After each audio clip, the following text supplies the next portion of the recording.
On the 18th of July 1290, 3 days after the English Parliament assembled in London, King Edward I of England issued an edict. To the Sheriff of Gloucester, whereas the King has prefixed to all the Jews of his realm a certain time to pass out of the realm, and he wills that they shall not be treated by his ministers or others otherwise than has been customary, he orders the Sheriff to cause proclamation to be made throughout his bailiwick, prohibiting anyone from injuring or wronging the Jews within the said time. He is ordered to cause the Jews to have safe conduct at their costs when they, with their chattels, which the King has granted to them, direct their steps towards London in order to cross the sea, provided that before they leave they restore the pledges of Christians in their possession to those to whom they belong. Many fled to France, where they would be exiled again in 1306. Others went to Spain, where in 1492 they would be ordered to convert to Christianity or be expelled from the country.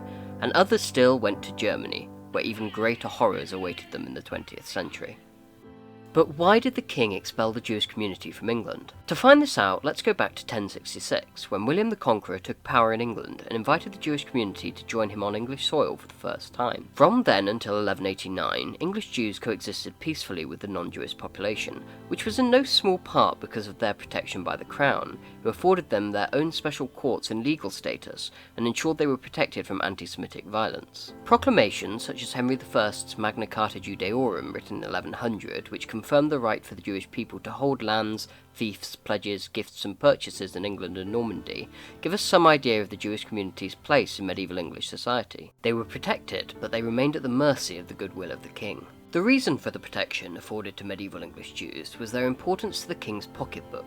Whilst medieval English Jews could be goldsmiths, doctors, or even poets, they were unique in England for their ability to lend money at an interest, something which was forbidden to Christians. Jewish moneylenders therefore accrued vast wealth, but their status as Jews allowed the English king to tax and confiscate their wealth at will, as Henry II did in 1186 when he confiscated the wealth of Aaron of Lincoln, which amounted to £120,000, which was half of the king's income. This resulted in the Jewish population being an incredibly convenient source of revenue for the English crown.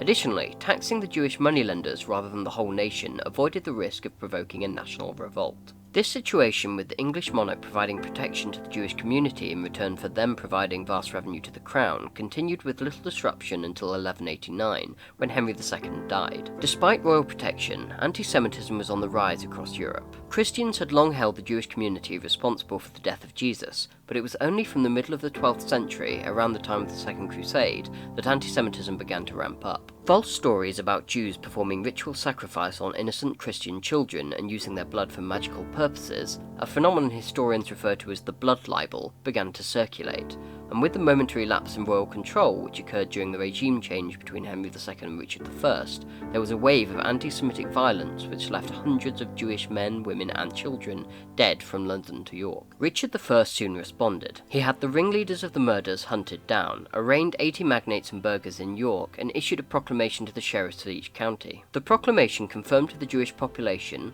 all their customs and liberties, just as the Lord King Henry our father granted and by his charter confirmed to the Jews of England and Normandy, namely to reside in our land freely and honourably. He also charged the sheriffs to ward and defend and protect them.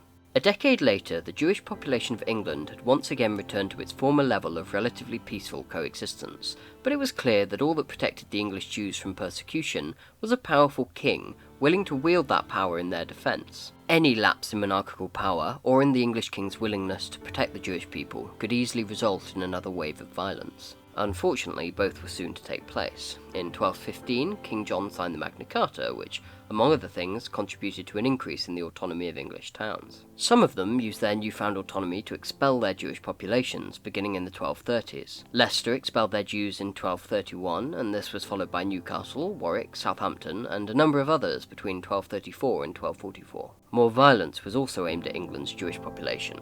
A deacon who converted to Judaism was burned in Oxford in 1222, and accusations of ritual murder and mutilation of children began to be levelled at English Jews. In 1253, a royal order was made that banned any Jews whose presence in England did not directly benefit the crown from being in the country. Alongside this, continuous wars led to King Henry III leaning on Jewish wealth more heavily in order to avoid the risk of taxing the whole English population and risking revolt.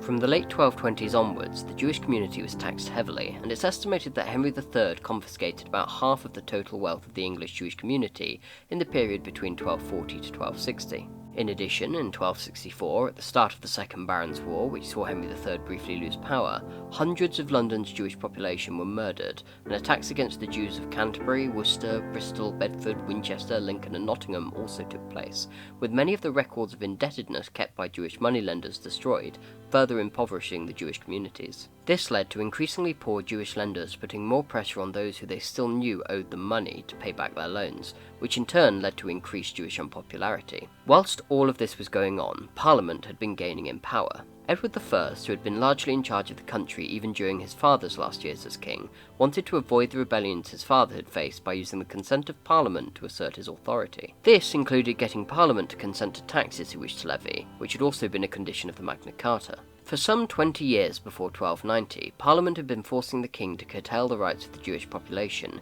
including their rights to hold land and lend money, in return for consenting to Edward's taxes. These measures were largely pushed by England's knights, who, as one of the weakest landholding classes, had been most affected by the pressures of Jewish moneylenders asking for the repayments of debts. However, up until that point, those measures hadn't worked. Lending still continued to go on underground, and the knights continued to feel the pressure. So, in return for the largest grant of taxation conceded by any parliament to any medieval English king, knowing that the knights would not consent otherwise, Edward I agreed to expel the Jewish population of England. Where his ancestor William the Conqueror had invited the Jewish community to England, protecting them in exchange for the revenue they generated him, Edward I now lived in a different world.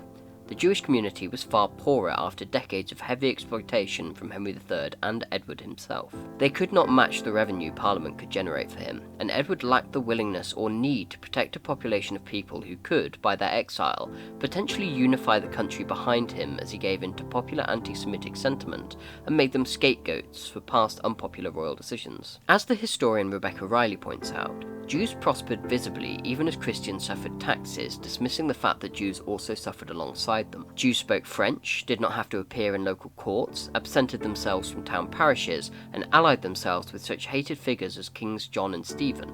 Jews did not force loans upon Christians, inform royal policy, or wage expensive wars, but they stood out as psychological targets, an outgroup who could be blamed for frustrating social unity and security. And so, when the Knights of Parliament asked Edward to expel the Jewish community in return for an unprecedented amount of tax revenue, he didn't hesitate to accept. It wouldn't be until the reign of the Lord Protector Oliver Cromwell 360 years later that the Jewish community would finally be allowed to return to English soil once again.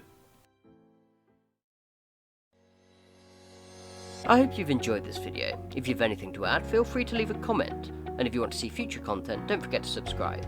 I'll see you next time.